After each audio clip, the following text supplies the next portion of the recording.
Hello and welcome back students. मैं लेकर आ गया हूँ आपके लिए एक और प्रैक्टिस सेट जो कि है एक्सरसाइज नंबर 2। और हमने पहले प्रैक्टिस सेट में प्रैक्टिस की थी पार्ट्स ऑफ स्पीच जो हमारा टॉपिक नंबर 1 था उसकी। और इस प्रैक्टिस सेट में भी हम उसी टॉपिक की प्रैक्टिस करेंगे, पार्ट्स ऑफ स्पीच की। तो जो एक्सरसाइज हमारे सामने दे रखी है उनमें उसमें 14 क्वेश्चंस हैं और आपके सामने एक अंडरलाइंड वर्ड दे रखा है। अंडरलाइन तो नहीं बल्कि इसको डार्क कर रखा है। और ये जो डार्क वर्ड कर रखा है इसका कौन सा पार्ट्स ऑफ स्पीच है वो आपको बताना है इस सेंटेंस में। तो चलिए शुरू करते हैं। मैंने आपके लिए आंसर्स डार्क कर दिए हैं। जब आप आंसर्स अच्छी तरह से गैस कर लेंगे तो मैं आंसर्स रिवील करूंगा और आपका आंसर सही है या गलत है ये आपको इमीडिएटली पता चल जाएगा। चलिए देखते हैं पहला क्वेश्चन। ही फिनिश्ड हिज होमवर्क। ही फिनिश्ड हिज होमवर्क में फिनिश होने का एक्शन हो रहा है, तो ये फिनिश क्या है? ये कौन सा पार्ट ऑफ स्पीच है? ये है verb.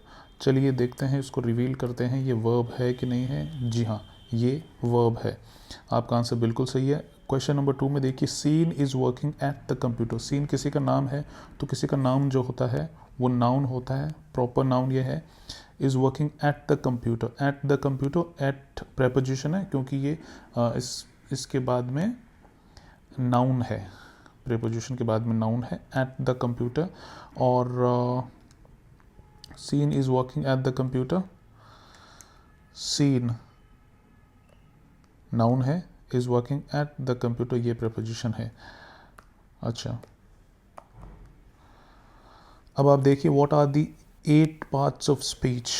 What are the 8 parts of speech.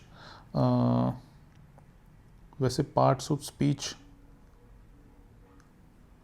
Speech जो है वो क्या है इसमें? स्पीच अपन ने देखा कि the name of a person, place, thing और an idea is called a noun. तो पार्ट्स ऑफ स्पीच एक चीज़ ही है एक तरह से। तो ये पार्ट्स ऑफ स्पीच जो है ये नाउन है। इसमें ये noun as a noun work कर रहा है। पार्ट्स ऑफ स्पीच ये लीजिए, पार्ट्स ऑफ स्पीच नाउन है। Will you help me move tomorrow. तो will you help me, you हम किसी का नाम लेके कहें कि तुम मुझे हेल्प करोगे और उसके नाम की जगह हम यू लगा दें तो यू नाउन की जगह है, इसलिए नाउन क्या है? ये जो यू क्या है? ये है प्रोनाउन है। ये यू एक प्रोनाउन है। ये लीजिए, ये प्रोनाउन है। Help me move tomorrow, move करने का एक्शन हो रहा है तो ये डेफिनेटली एक वर्ब है। अब आप देखिए, she has been sick for 3 days। She तो प्रोनाउन है। अब तो आप समझने लग गए होंगे जल्दी जल्दी, ज़्यादा एक्सप्लेनेशन में करूँगा नहीं और सीधे आप आंसर्स गेस करो और आंसर्स अपन रिवील करते हैं। शी प्रोनाउन है, has been sick for 3 days। For 3 days ये नाउन है और ये जो है फॉर ये प्रेपोजिशन है। बिल्कुल। देयर हैव बीन 2 इनॉर्मस, बहुत बड़े स्नो स्टॉर्म्स हैं।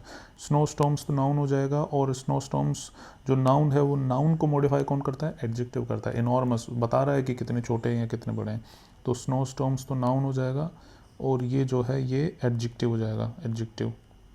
ठीक है, अपने इरेजर को थोड़ा छोटा कर लेते हैं क्योंकि ये एकदम से ज़्यादा मिटा दे रहा है। चलिए, Tom Cruise and Nicole Kidman announced that they are getting separated. They are getting separated. Tom Cruise and Nicole, पहले तो नाउन आया है और उनकी जगह ये दे आया है, यानी नाउन की जो रिप्लेस करता है वो प्रोनाउन होता है। ये प्रोनाउन है। She is getting married next year. She noun की जगह है, प्रोनाउन है। The computer is having technical problems. अब आप देखो, प्रॉब्लम्स, प्रॉब्लम्स नाउन है। ये प्रॉब्लम्स जो है ये नाउन है और नाउन को जो मॉडिफाई करता है वो होता है एडजेक्टिव। तो नॉर्मल प्रॉब्लम्स नहीं है ये। किस टाइप की प्रॉब्लम है? ये टेक्निकल प्रॉब्लम्स है। तो ये जो टेक्निकल वर्ड है ये इस वर्ड को मॉडिफाई कर रहा है जो कि नाउन है।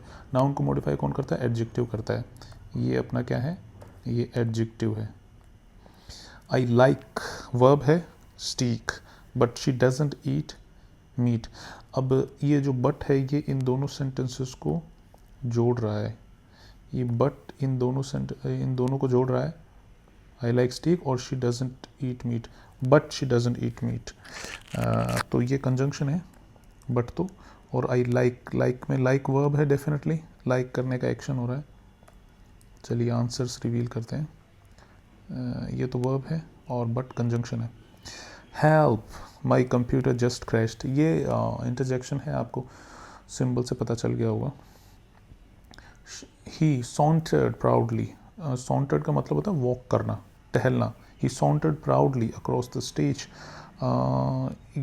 ये तो टहलने का एक्शन हो रहा है, यहाँ पर तो टहलने का एक्शन हो रहा है, और वो हो रहा है कैसे, प्राउडली। तो ये वर्ब को जो मॉडिफाई करता है वो क्या होता है, वो एडवर्ब होता है, ये है एडवर्ब। अब देखो, although he didn't want to go to class, he knew he had to go. इन दोनों को कनेक्ट करने का काम कौन कर रहा है, कंजंक्शन, ऑल्दो, ऑल्दो एक कंजंक्शन है। John never puts sugar in his coffee, अब ये समझने की बात है कि John never puts sugar in his coffee. John तो नाउन है ही है, पुट यहाँ पे वर्ब है।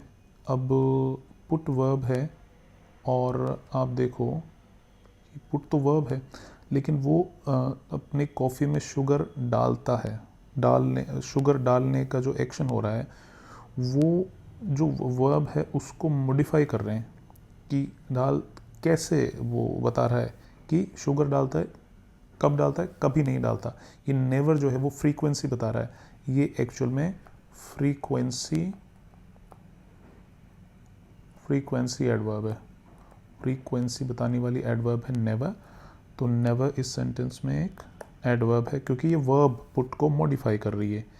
ये लीजिए, ये हो गया आपका एडवर्ब। तो इस तरह से हमने देखा कि आप इजीली, अगर आप सेंटेंस का स्ट्रक्चर देखो और ठीक से समझो, तो आप अच्छी तरह से आंसर्स कर सकते हो कि कौन से सेंटेंस में जो अंडरलाइन वर्ड है या हाईलाइटेड वर्ड है वो कौन सा पार्ट्स ऑफ स्पीच है।